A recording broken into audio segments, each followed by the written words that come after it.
Hi there, welcome back to my channel. Every one of us face poor internet connection problem more or less while making audio or video calls on WhatsApp. So let's start how to fix this issue. Go to your phone settings. Go app list and find out WhatsApp.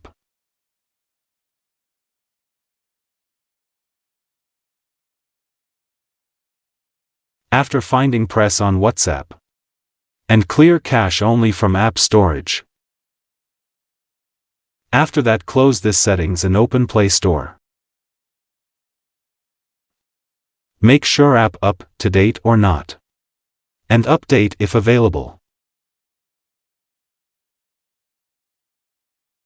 After that, open WhatsApp and call to see problem solved or not.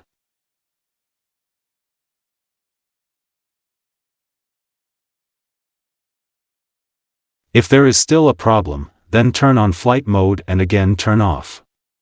And you can also check your internet connection. If there is a problem with the address of the internet service you are using, then you do not need to do anything. When your internet service is fixed, then the problem will be fixed automatically.